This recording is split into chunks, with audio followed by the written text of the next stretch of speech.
By now, you've probably seen my interview from 2018 with Charlie Kirk that I posted here. I'm getting a lot of reaction to it.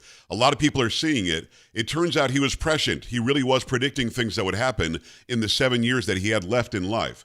Well, now I'm going to give you my interview from 2022. It's even more chilling because he's talking a lot about college and about what college is doing to young people and how he called college a scam.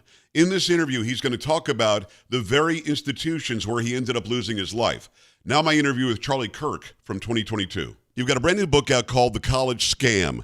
And Charlie, you and I both witnessed it with Obama. Suddenly, no more vocational school. Suddenly, we don't need auto mechanics or plumbers or carpenters. Everybody has to go and get a degree. Everybody's got to go to college. And you're saying there was a real reason behind that for the left.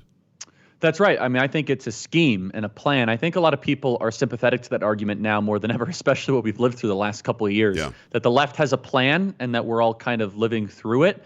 And so, yeah, I mean, look, when it comes to colleges, I'm willing to say in this book what I think a lot of conservatives kind of dance around, which is that college is an outright scam. That, look, if your kid wants to become a lawyer or a doctor or an engineer, fine.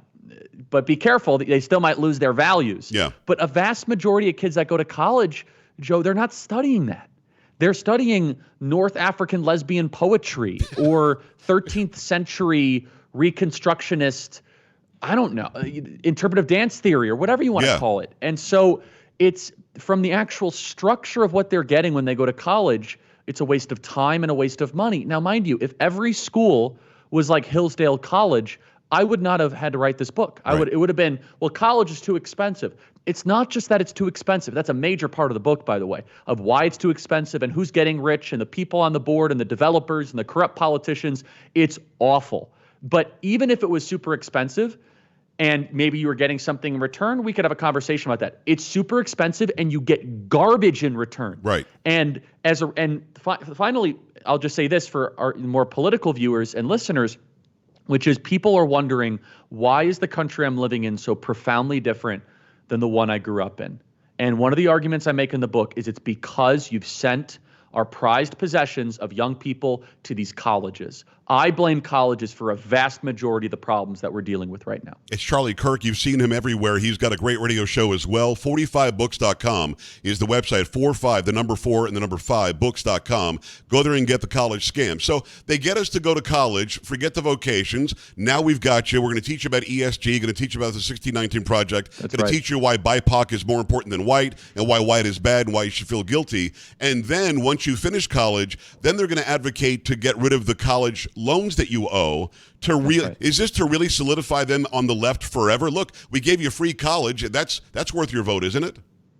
And they're never going to do it. That's the most important thing. Debt forgiveness will be the carrot that they dangle for the next couple decades to try to get people to keep voting for maybe incremental, right? Maybe $5,000 here, maybe $7,000 here. They're never going to do blanket student loan forgiveness. That would ruin their political power. Right. They hold an entire generation hostage because they told them to go to college to study things that don't matter, to find jobs that don't exist, and to borrow money they don't have to do those things. And so I think it's a political strategy, but even deeper than that, this is where bad ideas get credibility. Pick any idea that you think is insane right now. Any idea. Men can become pregnant. Or how about wearing 2 masks when you shower? Or any idea such as borders don't matter. It all stems from the university. These ideas don't come out of nowhere. They're written about, they're thought about, and they're given credibility by professors and academics. And so I make the other argument in the book that this tributary of bad ideas, that the starting point for that is the university. And so many conservatives are afraid to say this because they either sit on the board of the alma mater or they went to Texas A&M or they went to UT Austin and they had good memories there. That's fine. I'm not discounting any of that. But these universities have become complete opponents to Western civilization.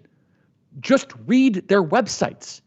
Everything they believe in that they're teaching here is against the fundamental values that made the West great. So we go after it rather enthusiastically in this book. I think everyone would benefit from reading it. Students, adults, board members, donors, or just regular everyday citizens. It's really been a labor of about a decade, Joe. And I'll say this. Really quick, I'm probably the best and worst person to write this book because I didn't go to college. Right. And so I'm the best person because I can say, oh, look what you could do without going to college. I'm the worst person because I actually didn't enroll in traditional 4-year college. However, I have visited over 100 campuses. I run a campus organization. I'm pretty in touch with what's going on in these universities and colleges. But I fully admit in the book that me not going to college gives me an argument that maybe you can make something of yourself without having to get that piece of paper. So I think that people would benefit from it. It's also collegescam.com. Which also redirects to the same website, 45books.com. He's the author of The College Scam. He's a great talk show host. He's an activist for all things America First, and I love having you on. Charlie, it's interesting what you just said. Many people know this, some might not. I was a music major, saxophone performance, and I was a voice minor in college. I went for 2 years, then went to work, and I got 5 or 6 different jobs at once. I don't have a degree, and I don't need a degree because, as you said, right. I'm a vast success, way more than I ever could have imagined. 170 stations. I make a nice living. I've got a few cars, a couple of houses, whatever. So I can be the same example as you are, but you did it a different way in that it's so intelligent that you have now recruited the help of those who are in college, and you've got TPUSA, branches in colleges. In fact, That's you're right. being denied, activism on some of these college campuses, which actually is another feather in your cap. So I'm not against anybody who went to college. If you got a degree and you're using it, you're getting a great living out of it and supporting your family, and you love America, God bless you. But it is not a requirement to be a success in this country. How do we reprogram young people to understand that your story and mine can be theirs? That's why I wrote the book the way I did, through shock and awe. You got to be provocative. You no longer like, well, it might not be a good idea. No, it's a scam. It's a cartel. You wouldn't have the Mexican drug cartel run your education. Well, that's what we have running higher education right now. What a great comparison. You have to have people that have succeeded without it. You have to contrast it with what's really going on, and you have to be very direct in regards to it. And you bring up another point with what we're doing at Turning Point USA. First of all, the other beautiful and delicious irony of this book is that all proceeds go to Turning Point USA. So I'm directing all of it as a major donation. And I did that for a couple of reasons. First of all, we need the help at Turning Point USA. We have chapters all across the country. We're hiring staff. It helps us fund our effort. But the second part, Joe, is that you could be part of the solution by learning about how terrible college is by actually funding a rescue mission of kids on college campuses and high school campuses. Right. By the work we're doing at Turning Point USA. So all profits of the book go to fund the wonderful work we're doing at Turning Point USA. He's the author of The College Scam, Charlie Kirk. Make sure you check out his radio show, his podcast. He's on television all the time. Charlie, I've got to ask you this. How is it legal in this country, and maybe you've got a very simple answer to this, for any state-funded, taxpayer-funded university to allow for BIPOC housing, to allow for all white people are racist, to allow to shut down First Amendment speech rights for conservatives, yet you can wave the ISIS flag on campus if you want and get away with it? How is that okay? Listen, if I want to open up I Hate America University, that's a private institution. If you want to go there, pay me the money and go there. But if it's a state-funded, taxpayer-funded university, how is this legal? It shouldn't be. I mean, you have examples, for example, Eastern Washington University, they have black-only dormitories.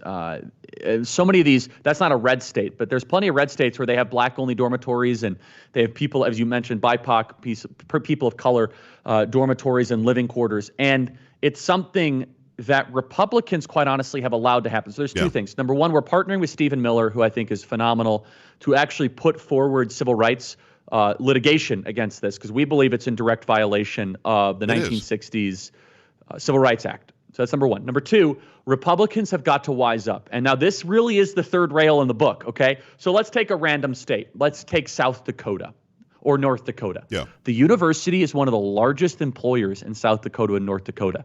You do not touch their budget. You do not question them. You might be able to tamper around the edges on some curriculum stuff, but that entire albatross, that machine goes untouched. And honestly, those are the states where it needs to happen the most, because we have political power where we say, you know what? No, you are going to have to take a course on Western civilization. If you hate the country as a professor, taxpayer dollars are not going to go about and fund that. Yet Republican politicians seem very shy and sheepish. I go into that in the book, developer contracts, alumni sitting on the board. In some of the bigger states like Texas, a lot of alumni, they use those kind of boards as ways to wield influence. I don't touch on that too much, but it's been well documented over the last couple of years. Also, it's this other thing where it's as if people think you're attacking the football program when you're attacking the college. Right. And I'm like the biggest college football fan in the world. So when people say, Charlie, you got to follow your heart. No, you got to follow your skill and something you like. If I followed my heart, I'd be like a D2 college football coach right now. Okay. I love college football. So I think it's somewhat corrupt at the highest levels, but the point is, that you have to disconnect what's going on with these colleges than a 4-hour experience on a Saturday afternoon for 12 Saturdays. And that's a big part of it, because a lot of people are afraid to attack their alma mater because of a successful sports program. First of all, that's a bad reason not to attack your alma mater. Right. But I have a whole working theory that I think a lot of these colleges, especially in the Power 5 conferences, they're actually able to keep their alumni at bay through successful sports programs. The book is called The College Scam. Go to collegescam.com. Go and get it right now. It's Charlie Kirk.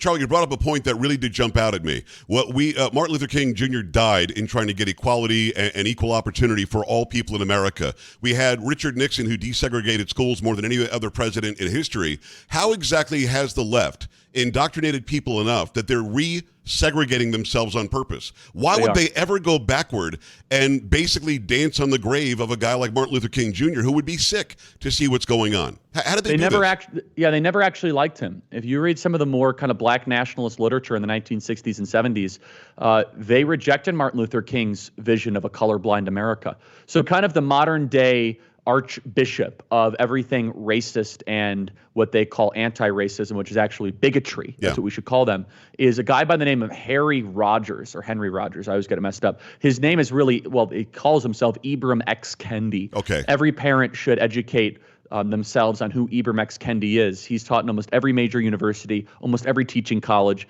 He now teaches first, second, and third graders. And I could summarize his entire philosophy in one quote: that in order to fix the segregation of yesterday, we need segregation today. We need active prejudice against white people to give blacks a preference. That is the stated policy position of one of the leading philosophers on the American left. They've never believed in colorblindness. Colorblindness is a threat to them. If we don't focus on skin color, then their entire coalition of hyper-racializing America falls apart immediately. And by the way, that's the country I grew up in. Yeah. I'm 28 years old. 12 to 15 years ago, when I was in high school, when I was in elementary school, when I was in middle school, no one talked about race. I went to a high school that was 53% Hispanic, and everyone got along. No one talked about race. So this is deeply personal to me, Joe, where now everyone's talking about race all the time, and we're more divided, and there's more racial corrosion. It's all artificial, and it's created with the intent to, I believe, create a metaphorical arson against the American Republic. Now, I'm the next generation. You're young enough to be my son. I've got a 31-year-old daughter. But when I went to high school, I graduated in 1984. I went to Atlantic High School in Delray Beach, Florida, which was probably 70 or 80% black. All of my friends were of all racial backgrounds. We never, ever talked about race. We didn't because we were human beings. So what do they gain? Is this, Charlie, is this simply about votes? If we divide and conquer, I can tell black people whites hate you, tell whites Hispanics hate you, tell Hispanics Native Americans hate you, then I can own your vote? Is that what this is? Yeah, some of them haven't really thought through it that deeply. They just think racism, so we have to go punish the racists, and that's about as deep as they think. But yes, I mean, look, they're following the playbook of South Africa. They're following the idea that we have a multiracial country and we're not constantly tearing each other apart is a remarkable thing. It's never happened before in the human experience, ever. And those countries are all homogenously the same. Just go to Asia. Okay, go to Japan. They're all homogenously the same. Yeah. Same in China. Same. India has some racial diversity, but not really. And so this idea that we have people from all across the world and we coexist, the only way you can work with that is to de-tribalize society. And yes, I do believe that some of them are doing it because they think they're feeling good. Now, there's this great, I can go into it, there's this great piece of literature in the 1970s when the Black Panthers were on the rise, and the Black Panthers were invited to this upper middle class white liberal cocktail party, and Leonard Bernstein starts to ask them just a couple questions like, hey, what's your plan? Like, we're going to burn it all down. And he asks a question, well, then what next? Right. And they respond, they said, well, come on, we can't have a plan for everything, man. Wow. So burn it all down, and then what do? You just live in the burnt, ruins. Come on. I just think that quote perfectly summarizes some of their sentiment, which is, what, we're supposed to think about what's next? Let's just burn it down. I mean, come on. At least we get to rule over the ashes.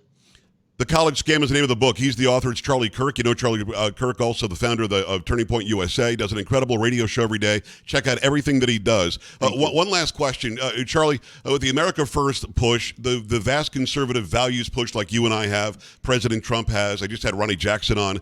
He's got the same exact feeling. You see people like Mike Pence is going to do a counter rally against Kerry Lake. I'm confused. Mitt Romney, who's the Mormon, he now is angry that Clarence Thomas would say that gay marriage shouldn't have been ruled as constitutional. What's going on our side of the aisle? I'm not a Republican. I'm a conservative. I'm a values guy. I'm not a party guy. I'm 100%. But what do you make of those who hate a Gates or hate MTG and don't want Kerry Lake to win in Arizona? It doesn't make sense. Your life becomes very easy, albeit unfulfilling, if you oppose the America First movement. You get book deals, dinner invites, the media doesn't investigate you. You get all sorts of speaker honorariums, corporate board offers. You get to go to Aspen to go speak at some sort of irrelevant thing where no one says anything substantive, but you get invited to some $65 million house. If you want to go through difficulty, embrace the America First movement. You get every journalist going after you. You get every government agency trying to investigate you. You'll get raided by the FBI. Do you think any of those people are actually going to be raided or investigated by the DOJ anytime soon? Of course not. Yeah. I really believe that it is the politics of exhaustion. I mean, you take some of those people you articulated, they try to do the conservative thing, and they don't have the stomach for a multi-decade fight. They just don't. Like, that's it. I want to enjoy the last part of my life. Like, I want a book deal. I mean, I want to sip champagne and act like I'm a good person. That's the final thing, is that because the allure from the fake morality of the Washington Post and the New York Times is so overwhelming, you really convince yourself that you're a good person. You really do. Like that I'm the virtuous one, like that Cassidy Hutchinson girl that testified in front of Congress. Like, I don't know her, seems like a nice person. But deep down, she fundamentally thought that she was some sort of civil rights crusader. Like, I'm a good person. Like, you're not, okay? And are you telling me Trump didn't jump over the back seat and grab the wheel? Yeah, I mean, it's just the most ridiculous thing ever. And by the way, it's hearsay, which will never be permissible in court of law. But I mean, it's just, so what drives them? What drives them is social acceptability amongst America's elites. And deep down, they actually have a lot of resentment for people like us that didn't go to college. They have a lot of resentment for people that hunt and fish. Like, wow, they get sweaty when they enjoy themselves. Like, let's go watch polo. It's crazy. No. And, I've never heard that reason before, and I think that you're probably right. They're selling out to get what's good for them individually and to feel good about themselves when they lay their head on the pillow at night, and they're not willing to fight like you and I are. Go and get Charlie's book. It's called The College Scam, collegescam.com. Charlie, my friend, anytime you want to come on my show, is your show. Thank you so much. That interview was from 2022 with Charlie Kirk on my show. So much of what he said is even more relevant today than it even was then. Don't forget to go check out my interview from 2018, also posted here, and don't forget to subscribe.